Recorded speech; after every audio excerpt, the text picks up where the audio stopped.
Hello, everybody, and welcome to another episode of the Faerie Conclave. This is episode 105. I'm your host, Alec. My pronouns are he, him, and I'm super excited to be joined by an extra special guest. It's Elle, also known as the defiantcathar. How are you doing today, Elle? I am great. Thank you for having me on. I really appreciate it. We met, that was the first time we met at MagicCon Chicago, right? It was, yeah, in person at least. And in person at least, exactly. And, we got a game in, and then now here we are. And I'm super excited to be on today. Yes, yeah, me too. Speaking of MagicCon Chicago, and also to introduce you a little bit, you are on the Birds of Paradise group, which I love, and I've interviewed a few people from them as well. But I wanted to shout out that I went to the Trans Inclusivity Panel that you hosted at that event. And just wanted to say that it was amazing, and you did an incredible job. And I think you should bring that to every MagicCon in the future.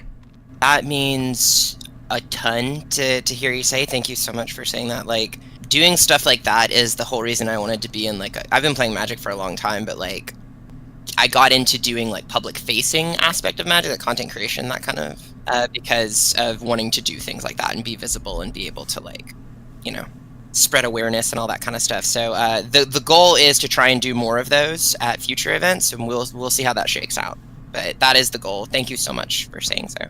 Good. Yeah, no, it was great. And I think that it's super important to talk about. And I think the way that you set it up was really good too, where you had a big group of people, and you were very good about making sure each person had space to tell their story about whichever kind of topic you were on. And there were a lot of different perspectives, which was really cool. And then kind of the takeaways from it was very simple things. It's things that game stores and event organizers can do to make spaces more inclusive. And I think the ideas were very attainable, very easy things that people can do. They just need to kind of be thinking about that, be conscious of it. And I think that's a really good message. So anyway, I enjoyed it a lot, and I think that it was amazing. And as soon as that was over, I was like, okay, I need to get her on an episode if she wants to. So here we are. Awesome. Yeah, thanks so much. I'm super, super excited to get to chat. The game we played at MagicCon was super fun, and I think that this chat's going to be great. I love a chance to blab about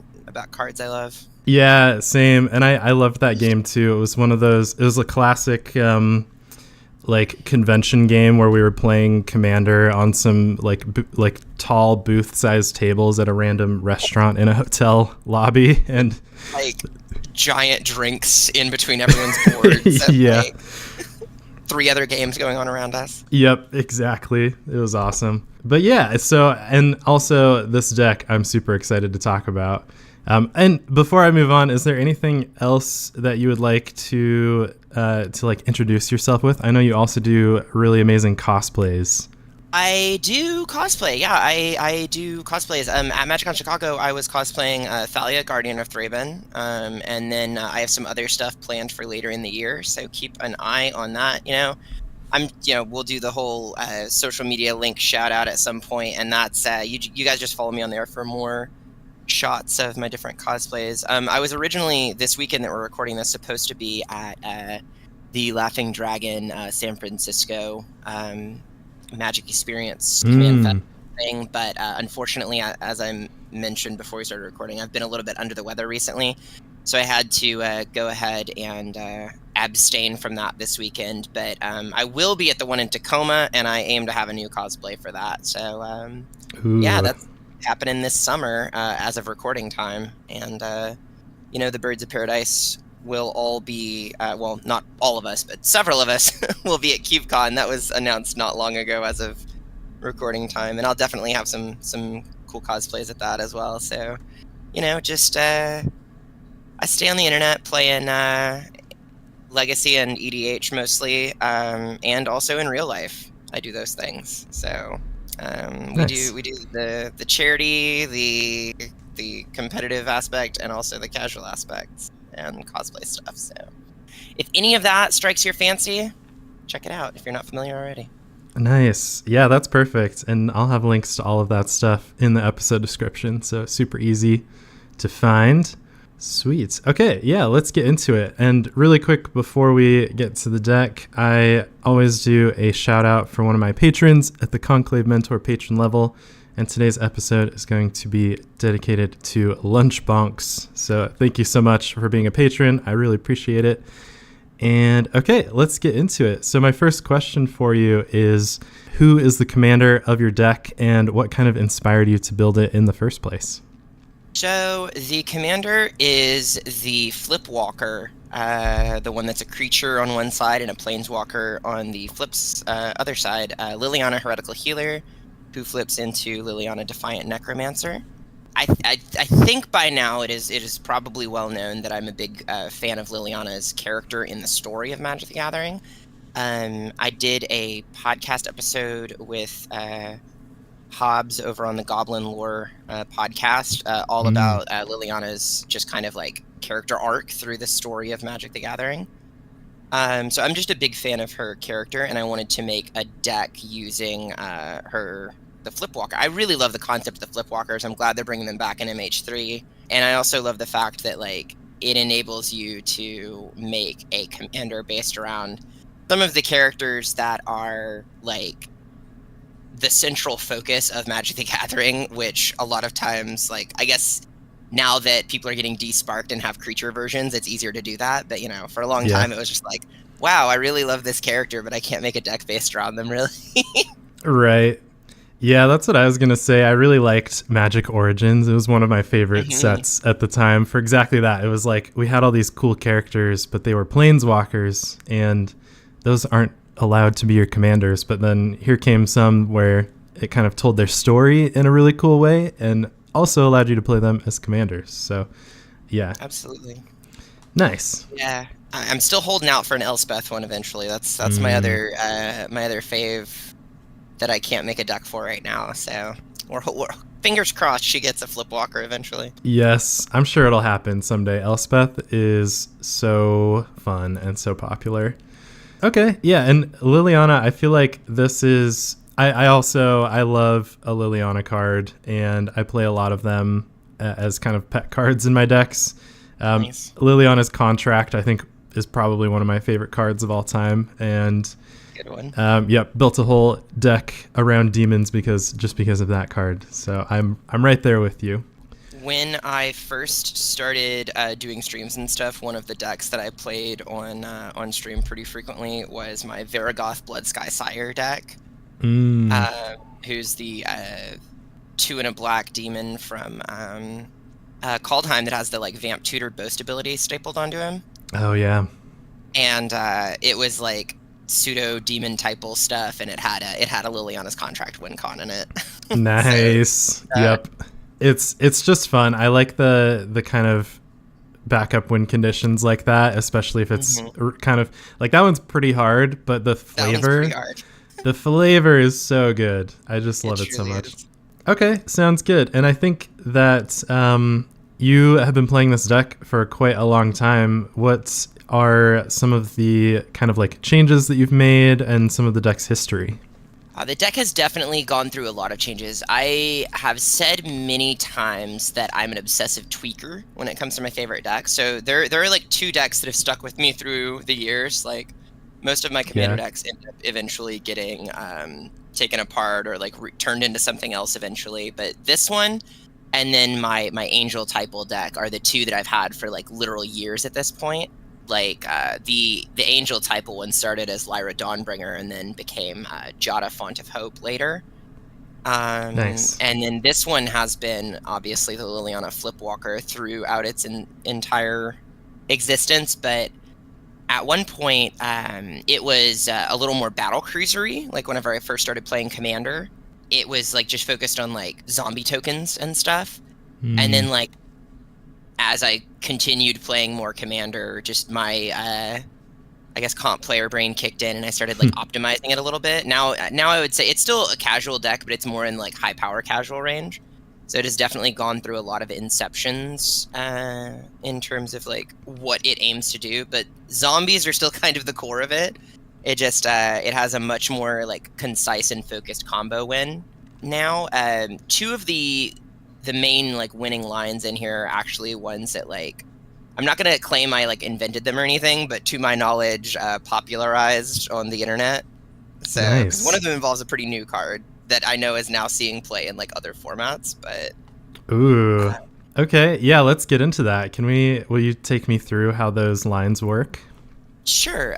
So the two. Well, okay. So let's do the one that involves the new card first, because that one is called Poxwalkers, and it's a card from the Warhammer 40k commander deck. So it was from the. I don't really know anything about 40k, to be honest with you. I know like very little about it because I have friends that are into it, but so I don't even remember which deck this was from. I just know that it's a zombie, 2 and a black for a zombie with Death Touch, and it has a triggered ability called Curse of the Walking Pox. When you cast a spell from anywhere other than your hand, return Poxwalkers from your graveyard to the battlefield tapped, and it's a 3/1. One of the main win cons in the deck was already the well-established loop that plenty of people have done before me with using Gravecrawler and Phyrexian Altar to do some aristocratic nonsense with cards like Plague Belcher or Meathook Massacre, Bastion of Remembrance, all that kind of stuff. Blood Artist, obviously. Blood Artist is not in the deck, but those sort of cards, the gain drain strategy. But Poxwalkers, when it came out, there's a neat little rules interaction that I actually made a TikTok about a while ago that involves the steps of casting a spell involve putting the spell on the stack before you actually pay for its cost, right? Gotcha. So it makes the loop with Gravecrawler a little more protected. It makes it harder to interact with. You need like more specific kind of interaction. And it also makes it a mana positive thing instead of just like a mana neutral thing, the way it does with Gravecrawler. So like if you have Poxwalkers on the battlefield and Gravecrawler in the graveyard, and Phyrexian Altar on the battlefield, you can put Gravecrawler on the stack from the graveyard, because as long as you control another zombie, you can cast it from your graveyard. Then it checks from the graveyard to see that Poxwalkers is on the battlefield, and then in order to pay the cost to cast it, you sacrifice it to Phyrexian Altar to net a black mana, use that black mana to pay for it. Gravecrawler resolves, and Poxwalkers is now in the graveyard. Poxwalkers, which is now in the graveyard, sees that Gravecrawler was cast from somewhere other than your hand and returns itself to the battlefield. Wow.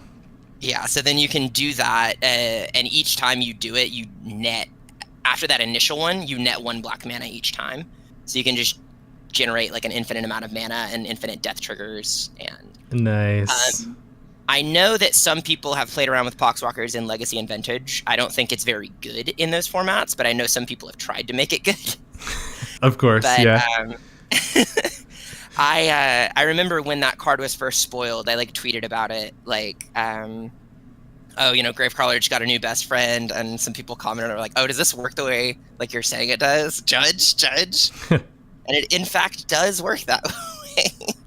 That's amazing. Things like this blow my mind when you can kind of manipulate the way the stack works like that. Mm-hmm. Whether things are on the battlefield or in the graveyard is kind of unintuitively separate from their abilities being on the stack. And so I think that's really interesting that you can kind of take advantage of that with this card. And like I've gotten all kinds of weird lines where like it just like I think part of it comes from just having played the deck so long and having like knowing like what works in what situation, because like Liliana's ability suite on her Planeswalker side, her ultimate, like the emblem that she gives you, is backbreaking. Like if you get that, you will definitely win the game. But like I have actually gotten that emblem very few number of times. It's usually her +2 and her -X that are the most impactful, because her -X gives you an uncounterable reanimation spell. Oh, nice, yeah. Yeah, so a lot of times, like, it's like, okay, well, I need to get Poxwalkers onto the battlefield. I'll just -3 Liliana, and there it is. And then, you go from there. Or something like that. I've done it before where I have Grief in the deck, which, Modern and Legacy All-Star Grief. Yeah.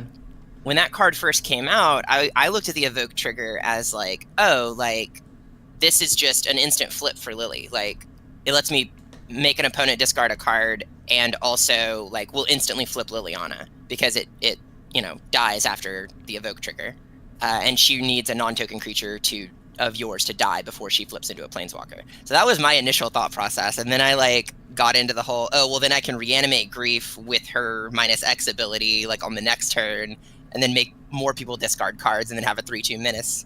So I was scamming before it was popular in Modern. I think that's so cool though. It's like I am a big fan of playing more monocolored decks in Commander. Absolutely. And yeah, and a lot of people shy away from them just because it's hard. It's so much harder to make them strong. Mm-hmm. But yeah, these little interactions and things that you found for that like interact so well with Liliana in this mono black deck just are obviously so strong and so powerful. And that's why I appreciate it for being a mono black deck that has so many lines that you can do and like so many little interactions like this. Absolutely. Like I'm a big advocate for monocolor, and especially like now in 2024 with the fire design the way it is, like it's just so easy to do color fixing, right? There's almost no reason to, like, unless you just really want to play a monocolor deck, there's no, like, in terms of, like, if your goal is to win, like, there's no reason to play a monocolor deck, right? Like, you can make a strong monocolor deck, but it's almost never going to be, you're just giving up so much in terms of, like, being able to do so many different things. It used to be, like, whenever you had a monocolor deck, it was like, oh, you're getting consistency over variety, right? But, like, not even really the case anymore because color fixing is so easy now. Yeah, it's true. Yeah, I went through, this is, don't tell my boss, but this is something I did during work hours, but I built a big spreadsheet of all of my decks and their mana bases. Just to kind of get like I've never really done this before, just to get an overview of like all the dual lands I'm using in my multicolor decks and all of the like rainbow lands I'm playing. And it's true, like my 3-color decks play like 6 basics because there's so many good rainbow lands and dual lands and things like that. And it's just like never in the last couple of years, it's just not a problem to get all the colors you need. It's true, like back in 2015, 2016, like I was struggling with my, like, playing a 3-color deck was kind of a stressful thing for a lot of people, much less a 5-color deck. So it was easier to just kind of throw a bunch of basics in. But yeah, now it's kind of more like you acknowledge that you're restricting yourself playing a monocolor deck, and you get kind of like, at least I get kind of some enjoyment out of that and making it work still. Oh, absolutely. Like like the other deck I mentioned is a mono white deck. So like my 2 favorite Commander decks are a mono black deck and a mono white deck, and I just laugh every time people are like, oh yeah, mono white can't do this, mono white can't do that, and I'm like, are you playing in like 2000 and like 14? I don't know, like it's it's definitely not that anymore. Like it might not be as good as like a 5-color soup pile, but it's still like very, very capable of doing things. Oh yes, definitely. Yeah, I have this conversation with my playgroup a lot because we have a surprising number of mono white deck enjoyers, including myself. And yeah, and we always kind of laugh about stuff like that. Like if you really want to build a strong mono white deck in 2024, it's like the options are there. It's available. The other like kind of, I guess, unique line that, going back to what we were talking about a second ago. Yeah. I think I've never seen anyone else do it. I didn't even know this card existed until I stumbled upon it because it was from one of the like game night board games. And you know, I know obviously I'm definitely not the first person to play this card. It's just in all of my play groups that I've been in, both in person and online, I've never seen anyone use it the same way, which is the only thing I'm saying. I'm not trying to take credit for it. Let the you know the Twitter people go crazy with that one. Was the card Rot Hulk, who's a 7-mana 5/5 with menace that says when it enters the battlefield, return X target zombie cards from your graveyard to the battlefield, where X is the number of opponents you have. So obviously very good in Commander when you have 3 opponents. So I've made a lot of piles in the deck. Like, you know, people always talk about Hulk piles with Protean Hulk and stuff like that, but I have like Rot Hulk piles where I'll like, okay, let me, like, if I hit Buried Alive and Reanimation spell, I can win because I just toss like, you know, the normal pile I want to do is like Mikaeus the Unhallowed, Sidisi, and then like Carrion Feeder. Oh, yep. Nice. Because then you can get them all, do the Sidisi ETB. It gets Undying from Micaiah, so it brings itself back. Then you can, like, get a tutor off of the exploit from Sidisi. Sidisi comes back, sack it to itself again, then sack the Rot Hulk. And then with the Undying trigger on the stack, like, you can sack the Carrion Feeder too. And then bring them all back again and do it all over again. Nice. Yep. That's and just pretty get sweet. like a bunch of tutors. And I have like some lines with Yawgmoth in there to remove the counters so that you can keep looping and just like tutor out whatever you need to win. Yeah, that's pretty sick. I had no idea Rot Hulk existed and until just now. And so you're spreading the good word of Rot Hulk. Yeah, exactly. But that honestly, that is an upside, I think, to last couple of years of just having a million cards introduced to Commander, specifically in like multiplayer formats, is you can really find some hidden combos and things like that either nobody has found or hasn't like been made super public, So yeah, I totally believe that that you are the one who discovered this. Or at least again, Twitter people, I'm not claiming I discovered it. I'm just saying I'm the only person I've seen do it. Like, zombies are well known for having those combos that we just kind of talked about that this leads to with like Nicaeus and Gravecrawler. But I like that these cards add kind of a redundancy and also make them a little bit stronger in Commander, which is something that when you need a few cards in your singleton deck, it really helps to be able to have that for them. Absolutely. So. Like that's been the primary like goal, I guess, over the years, is like adding that level of redundancy and consistency to the deck. That, like, I know some people play Commander because they don't want it to be consistent. Like, they want a different experience every time. And like, I love when stuff goes absolutely out the window and like gets crazy. I've had to like cobble things together in a cave with scraps before, of course, and like it's always fun when you can figure out those puzzles. But like, I want my deck to do something, right? So I'm gonna build it to like do something. Right.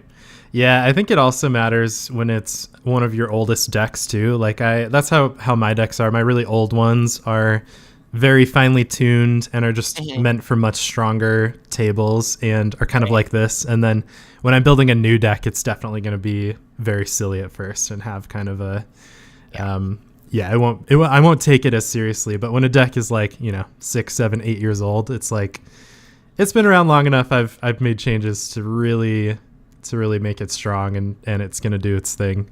So what is it about this deck when you're playing it that you just like the most? Is it that aspect of having a kind of a clear idea of victory when you sit down to play it, or is it something else? So one of my favorite things about this deck is whenever I get to do turns that like, and people who've played against this deck a fair number of times, friends of mine, like, I don't play it a ton on stream anymore just because it has become a very consistent like machine where it like kind of, unless viewers are and the other people in the pod are specifically there for that kind of a game, it's not really the kind of game that I like to play on stream, I guess is what I'm trying to say. Totally. Typically, I feel like longer, like, because this deck typically can win like turn 5-ish, I guess, maybe 6, 7. But like, and I think normally people on stream, like most of the Commander streamers, prefer like an 8 to 10 turn game, I would say. Is my experience, unless you're like specifically there for like a high power game, or like obviously a CDH game can go quick or long, it just depends. So I typically don't play this on stream unless it's specifically requested. But people who have played against it a fair number of times, I get into this mode that I call just my girl math turn, where I will be like trying to figure out, okay, so I've got an Entomb and I've got to reanimate. How much mana can I generate on this turn with like all these like ritual spells I'm going to tutor, and like what is the optimum way to like maximize my resources this turn? Can I win this turn? Doing like girl math for all the different things I can do off of the like there's a lot of crazy lines that lead from like having like it's like, oh, I've got a Carrion Feeder and a Culling the Weak. What can I do from here? And then like turning that into a win somehow. That's my favorite thing about this deck, is like figuring those lines out and just like getting from point A to point Z with like magic algebra. Yeah, totally. Just whatever you happen to have at the time, like how can we put this together to get the cards I need? Absolutely. Yeah. I really like that. And it's true, I do think there are some decks I love that my in-person play group also loves, but that I would just not play on a stream or in like a gameplay video or something like that. Yeah, just because of the way people they kind of like a back and forth kind of story in their Commander game when they're consuming it. Exactly. Yeah. So I can totally understand that. Yeah, I used to play this one on stream more often, and I feel like the novelty of a deck like this on stream like wears off after a while, right? Because like you know what's coming, and like also this deck tends to not have a lot of onboard pieces before it wins. Like it just wins out of nowhere sometimes. So, and that is not always entertaining for the viewer to watch. So unless it's specifically a stream where someone's either requested it or it's like, yeah, we're playing high power, like bring your stuff. Totally. Like, we're not playing EDH, but we're playing like gloves off. That's the main times whenever I'll bring this deck on stream. But like it's really fun to just play with my play group also. Yeah, and it just reminded me, I'm glad you mentioned that it doesn't really show on board like when you're close to winning, which is it's something I've learned about zombies from I have a friend in my play group who plays a Grimgrin zombies deck. Oh yeah, with a couple of similar lines of combos, and it's true, like he will just have barely any board at all, and then all of a sudden on his turn he's like, here's Gravecrawler, here's Phyrexian Altar, blah blah blah, and figure it out. Yep, and you did not see this coming. And I always think that's funny because for the most part, other combos they'll have to put one piece on the board and then kind of pass the turn. At least the more casual tables. But yeah, I always think zombies are pretty explosive like that, and it's really fun to see. Definitely explosive. And then like another aspect of the deck is that like I really leaned into all of the Liliana cards, or at least most of them, care about discarding cards. Ooh, so I nice. really leaned into that in this deck because like, okay, this is a combo deck, right? What is a combo deck's biggest enemy? It's generally blue decks, right? So my counter spells take the form of just taking the cards from your hand before you can cast them. So just like I have a lot of cards that have targeted discard effects. So like Grief, Thoughtseize, that sort of thing will hit whoever you think has the interaction to stop the combo. Or like Liliana's effect, obviously her +2 lets you force everyone to discard a card, which I'll pitch like a reanimation target and force everyone else to pitch their best card. Yeah. And then there's a card that came out in New Capenna that I actually just only recently added to the deck within the last like couple months, called Currency Converter. Oh. So this card saw a fair amount of legacy play also, but like it says when you discard a card, you can exile that card from your graveyard. So, and then later put it back into your graveyard to generate resources, like tap, and then you put a card exiled with it back into the graveyard. And if it's a land card, you make a treasure token, and if it's a non-land card, you make a creature token. So instant speed, like generic Grave Hate, has become so readily available in Commander with cards like Agatha's Soul Cauldron and Unlicensed Hearse and stuff like that. Wanted to start including cards like that because whenever I pitch a card to like one of my discard effects, one of my symmetrical discard effects, I can just hide it under the Currency Converter and then put it back in later when I'm ready to use it. Ooh, okay, that's pretty sweet. I like the anti Grave Hate by like hiding it inside a cash register. That's so good. It also enabled me to put Necro Potence back in the deck, which is one of my favorite cards of all time. But so like obviously because the deck has a lot of symmetrical discard, Necro seems like a non-bow because it exiles cards that you discard from your hand. Right. But so the cool thing about Necro that people who don't play a lot of black might not know is that the cards hit your graveyard before they're exiled by Necro. So Right. you have a chance to interact with them when they're in the graveyard before that delayed trigger to like exile them goes on the stack.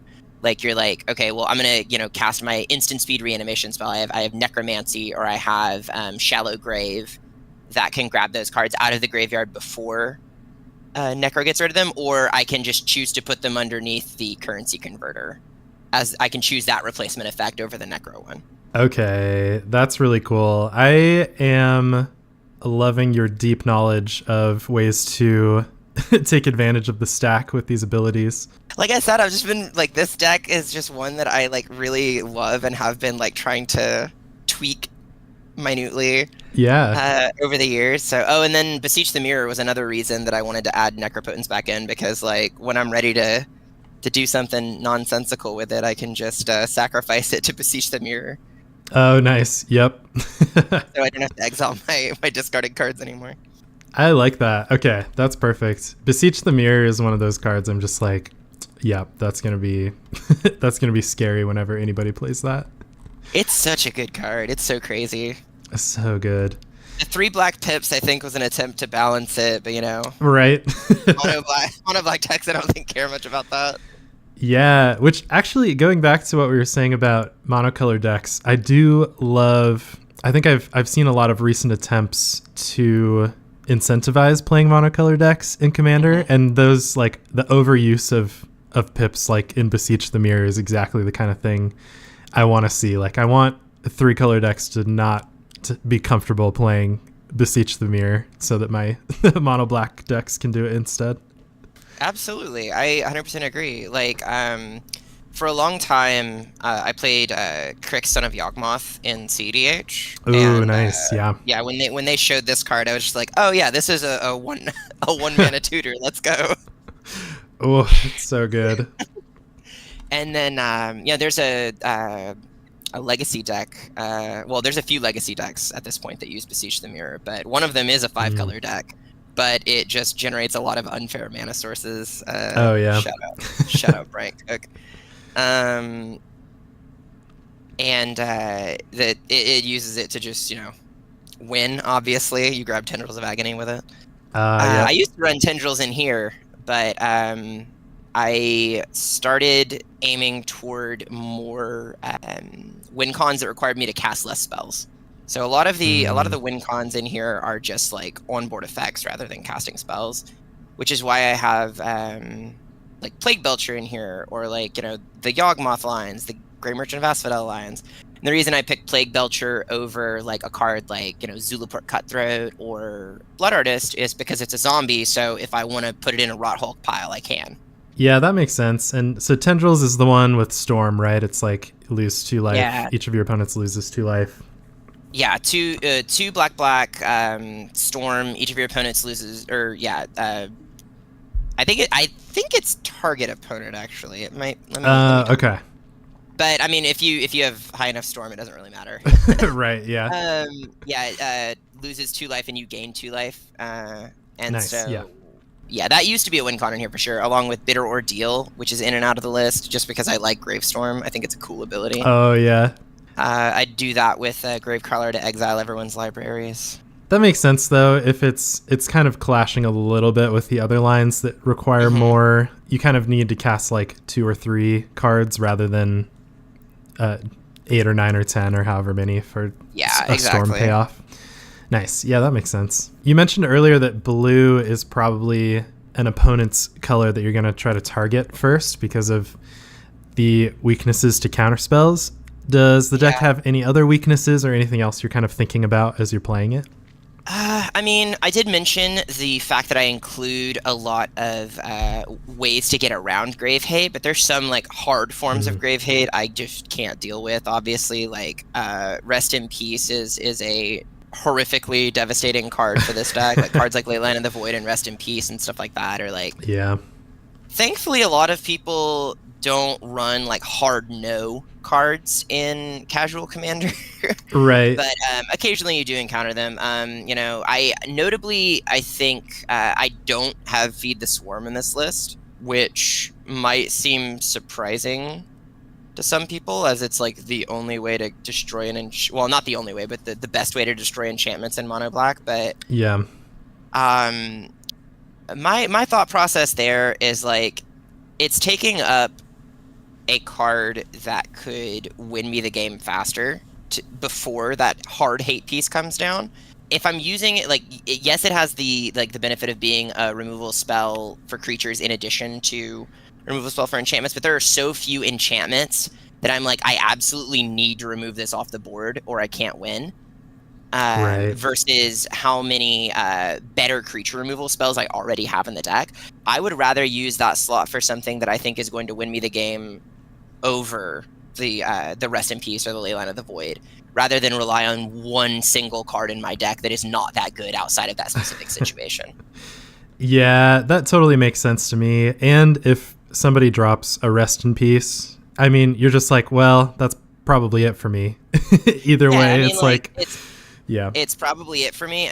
But I do have other outs. Obviously, I can't combo through Rest in Peace, but I can put down like, you know, a 5/5 Menace Rot Hulk or an 8/8 Flying Trample Razaketh and kill that person and then try and win. Yeah, that's a good point, actually. A lot of these creatures are just randomly huge, so yeah, that's always an option. Like, the top 4 cards in my curve are like Sidisi, who's a 4/6 Death Toucher, Mikaeus, who's a 5/5 like Intimidate, No Mercy that gives everything Undying and +1/+1, Rot Hulk and Razaketh. Like they're big lads. Plus I could still win with Grey Merchant of Asphodel. Yeah, like Grave Hate. That's what I was gonna say. Yeah, Grey Merchant is always like you can just cast it normal and then win with it. So there are lines in here to loop it, obviously, but like I don't have to do that. I can just cast it with a lot of permanents on board. Right. Yeah, and I think stuff like that is just more fun to aim for rather than just hoping you draw your Feed the Swarm somewhere in the 90. Yeah, exactly. 99. That's my exact thought process there. It's like, yeah, I have some tutors in here, but like, am I really going to waste that like tutoring for a Feed the Swarm when I could just try and win? Like, right. Let me just take out the person who played the Rest in Peace and then try and like, do whatever after that. Yeah, totally. I support that. And I think I do like Rest in Peace, but I mean, not Rest in Peace. I do like Feed the Swarm, but I have found a lot of situations where I'm like, well, the thing I want to kill is 7 mana and I'm taking 7 damage and my life's kind of low, so it's not great. And I don't like sorcery speed interaction like that. So yeah. Anyway, I fully support this. I think it's more fun to try to figure it out some other way. Yeah, that's like. Is it wrong to run Rest in Peace or to run Feed the Swarm? Probably not, but like I don't think it's wrong to not run it either, you know? Yeah. So do you have if you were to shout out a single card in this deck as like the MVP kind of signpost card in the deck, which one would it be? Oh, I feel like I would be remiss to not say Gravecrawler. It has been the all-star of the deck for so long. Like, it might not be the way I win every game. It might not be like the big boogeyman it once was, but like I feel like anytime that card comes into play or I put it in the graveyard, everyone just kind of sits forward in their seat a little bit. They're like, oh god, what's going on? It's got to be Gravecrawler. Like there's definitely like obviously Rot Hulk is a big one, and like Grey Merchant, but like I feel like Gravecrawler is just like has that level of infamy that people are like, oh god, it's Gravecrawler. Yep. It's just so classic, like absolutely. And I also have the Secret Lair one in there, which I love the Secret Lair Gravecrawler. It's so good. Yes, yeah. I was gonna say I got the Secret Lair also for the Rise of the Dark Realms, which I love. But some of my favorite art. Yes, but yeah, the Gravecrawler one. I just have it. I just don't have a deck for it. But I'm always like, oh yeah, that card is so good. That Gravecrawler Secret Lair. The name of the deck is Lie Buried with a Vengeance, which like a lot of my decks names are I think like people on social media know my over the top like extra deck names. Yep. But a lot of them are inspired by songs or literature, and this one is inspired by a song by a band I like. But the reason I named it that is because of the flavor text on the Secret Lair Gravecrawler, which is "She'll get revenge or die trying." So good. Yeah, and then the name of the deck is "Lie Buried with a Vengeance." So. Oh yeah, and that's Gravecrawler's whole deal. Like she'll be coming back for revenge no matter what is going on. Absolutely. Absolutely. I also love that in the Liliana, like this is like a Liliana theme deck, right? Like I run a bunch of other Liliana cards and like Liliana centric cards, even though like they're not the crux of the deck. Like Final Parting is an extremely flavorful card for Liliana, but also it's one of those cards that like if I resolve it, I probably just win the game because of what it does.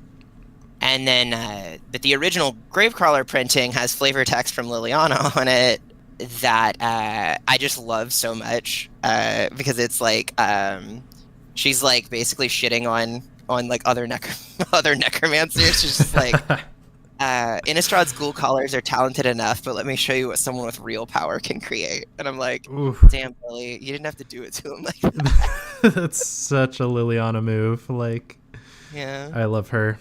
So good. Yeah. Okay. And yeah, Final Parting, this one, that's pretty spicy. It's the 5 mana tutor for one to your hand and one to your graveyard. So you just pretty easily put together your combo with that one card there. Absolutely. That's Rot Hulk in the yard, reanimate to hand or something like that. Nice. Yeah, that's perfect. Or, you know, Gravecrawler to the yard or Poxwalker to the yard or something like that, you know. I mentioned before we started recording, or maybe at the beginning of recording, that I added a new card from OTJ in here already, from the new Outlaws of Thunder Junction, which is almost a second copy of Final Parting. It's called Lively Dirge. This card is so good in here. It's 1 and a black, and then it's a spree card, so it has 2 other modes that you can do. 1 and a black on its face, and then for an extra 1 colorless, you can search your library for a card and put it into your graveyard, then shuffle. And then for 2 extra colorless, so for 5 mana total, 4 colorless and 1 black, the last mode is return up to 2 creature cards with total mana value 4 or less from your graveyard to the battlefield. Oh, wow. So, I mean, coincidentally, Gravecrawler and Poxwalkers together is 4 mana value. Oh, it's perfect. It's so good. Yawgmoth is 4 mana value. Violent Tumor is 4 mana value. Like, there's a lot of pieces in here that are pretty critical that fall underneath that threshold of 4 mana value. Oh, yeah, that's like chef's kiss for this deck. And it's really good. That's cool. And this card, it's like, right now it's 69 cents, and it's just an uncommon sorcery from the new set. It's that's so incredible. It's so good. That's so good. And it has Ghoul Color Gisa art with zombies in it. So like it's perfect. It's perfect. And the flavor text is appropriately wacky for Gisa. Oh, yep. Now rip your partner from the grave and form an undead killing wave.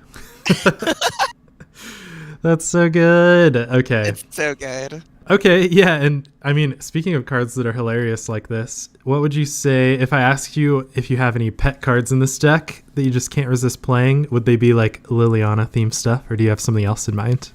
Yeah, I mean, definitely, like, for a long time I ran Liliana of the Veil in here, even though, like, definitely not the best card for Commander. I ran it in here just because it's, like, I wanted as many Liliana cards as I could get in here. There are still definitely some cards in here that, like, I would consider pet cards that do perform but are maybe not best in slot, that are just in here because I like them.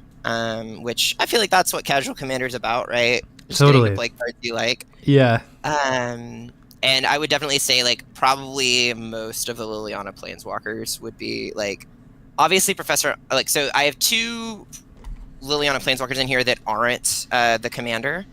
I have Liliana's Triumph, the instant spell in here, which is, like, honestly, like, Sheoldred's Edict would probably be a better include than that, but because it's a Liliana card, I wanted to have that one in here instead. And then the 2 Liliana Planeswalker cards that are in here are Professor Onyx and Liliana Dreadhorde General, which Dreadhorde General is just one of my favorite cards ever printed. Like, it's so cool.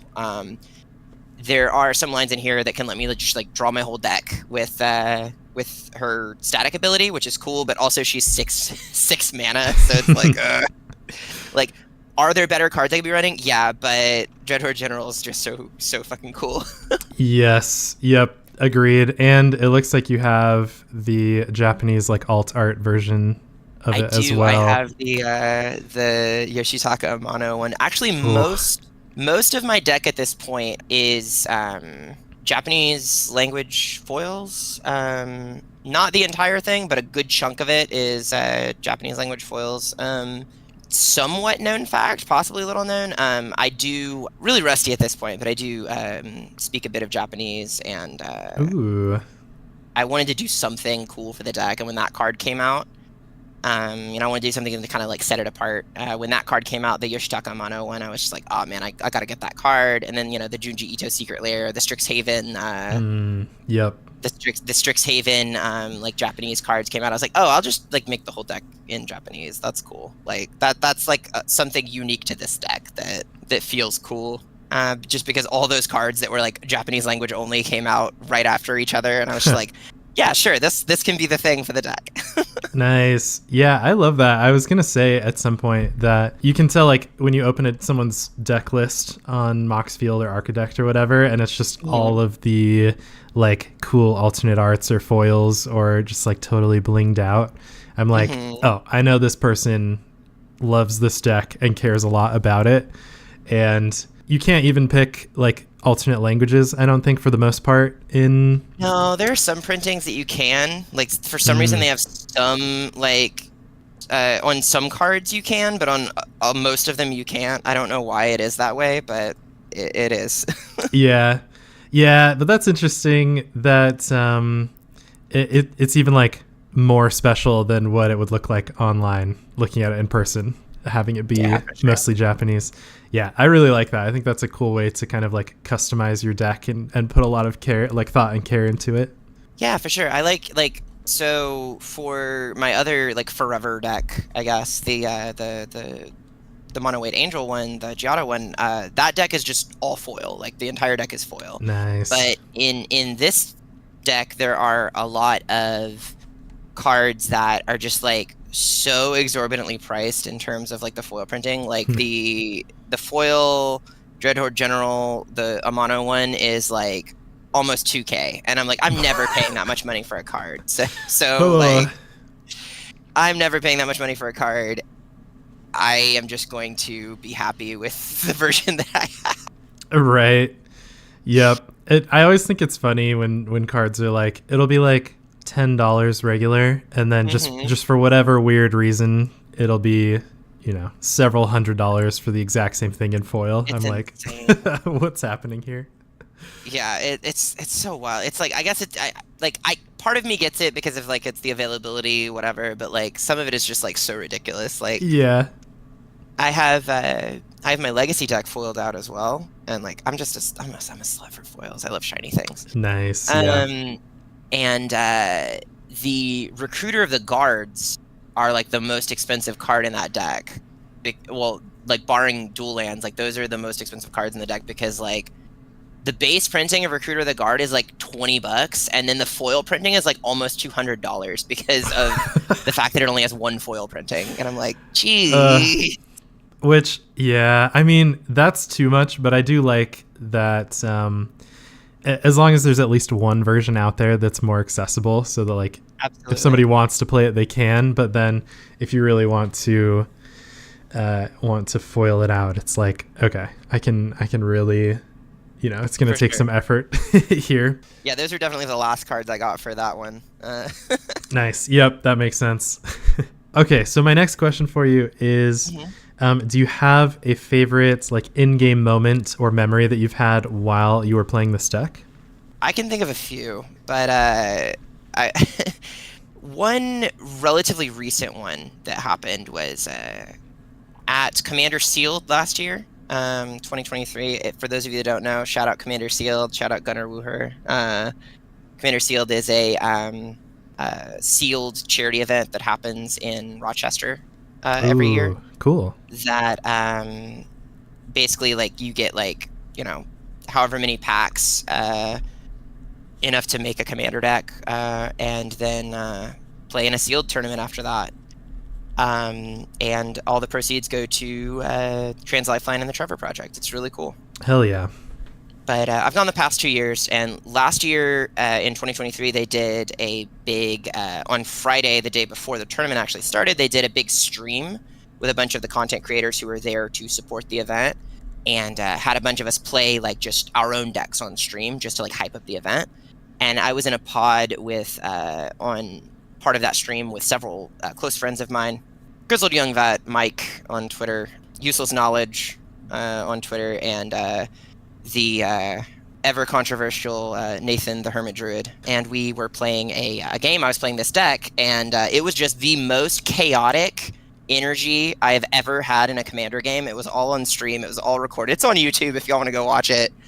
I'm not going to spoil how the game ended, but just the game in general was very chaotic. There was a moment near the end of the game when John, Useless Knowledge, was trying to stop me from going for my Gravecrawler combo by evoking an Endurance targeting me. Oh. And I played a Necromancy over the top of Gravecrawler was already on the stack. I played a Necromancy over the top of it because you can cast Necromancy at instant speed. Right. And targeted Poxwalkers with it. And I won't spoil what happened next, but it was just a great moment. Like everyone was just like freaking out about it.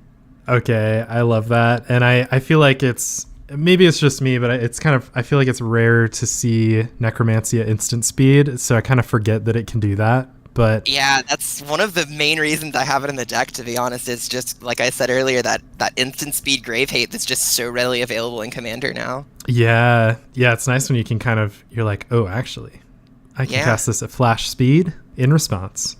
It's like, yeah, it might nuke itself at the end of the turn, but typically if I'm casting it at instant speed, it's because I only need it for the one turn. Right. Yep. That's all you need. Nice. Okay. I like that. That's fun. I can't believe it, but we've already made it to my final question for you in this interview. And it is, if anyone out there loves what they've heard about this deck and think it's super interesting, what advice would you give to people also kind of looking to build it? The main advice I would give people looking to build it, I really need to write a primer for this deck, honestly, because there are a lot of like complicated interactions for some of the lines. But the main advice I would give someone looking to build the deck is twofold. One would be to learn your lines really well. Learn what cards interact with what other cards. I know I detailed a couple of kind of complicated rules interactions. Using some of that savvy rules knowledge to your advantage can really help you combo off whenever the rest of the table thinks you shouldn't be able to. And just being aware of all of your pieces that you have in play in the graveyard and in your hand at all times. Just having that game awareness, that like ring generalship can really up your game, really help you improve. Just really know your lines and what is in your deck. And then the second one would be like, if you're looking to play like this deck in this fashion, just be upfront about that fact whenever you sit down with a pod, have that rule zero conversation, because this deck can win out of nowhere and it can win very quickly. Make sure you're upfront and everybody's getting the kind of game experience that they're looking for whenever they sit down to play the game. Totally. Yeah, I think that's really good advice. And I definitely have a couple decks kind of similar to this where it's very, I want very specific circumstances for me to feel comfortable playing it. And like, I want everyone to make sure that they understand what the possibilities are so they know what they're getting into. Nobody's caught off guard by it. That's amazing. I love this deck. I think anytime I see Liliana as a theme for a deck, I'm like, okay, this is something we need to talk about. Yeah. Awesome. I'm glad we got a chance to. It was a lot of fun. Like I said at the top of the podcast, this is Liliana as a character has always, appealed to me and been very important to me. And I really just wanted to make a deck that I enjoyed playing with her. And this deck stuck with me for years now, so glad I got to talk about it. Nice. Yeah, me too. I'll just say thank you so much for coming on to let me ask you a whole bunch of questions about it. Yeah, I had a really good time, and I really appreciate you coming on. Absolutely. Thank you so much. Of course. As we kind of wrap things up, would you like to do a last shout out for your socials and like where everyone can come and find your stuff? Sure, absolutely. So you can find me here, there, everywhere on the internet that matters, and several places that don't as well. At defiantcathar. Just the word defiant and the word cathar, like one word though, one word. And I'm on Twitter, trying to migrate some of my content to TikTok, so give me a follow over there. I make legacy and EDH content, play, stream, write about, and do think pieces about occasionally. And then also all my cosplay stuff is going to be posted up to those locations as well. So I've got a link tree, it should have all the pertinent links in it. But yeah, Defiant Cathar everywhere. Birds of Paradise, Praetors for Change is the charity group that I work with. Praetors for Change has done like 4 or 5 pretty successful charity streams now for various different charities. You can check out Praetors for Change in the link tree as well. We do like Phyrexian themed EDH streams for charity. So cool. And then that's most of the stuff I have to shout out. Thank you so much for having me on. Perfect. Yes, thank you so much for coming. And and again, I'll have all those links down below so you can check them out really quickly. Yeah, I appreciate you so much for coming on. This was a really good time. As we wrap things up, I'll give one final shout out to all of my patrons at the All That Glitters level, which is currently just Jeff. So thank you so much, Jeff, for being a patron. I really appreciate it. Thank you, everybody else, for listening. I hope you enjoyed it, and we'll catch you on the next one. Bye.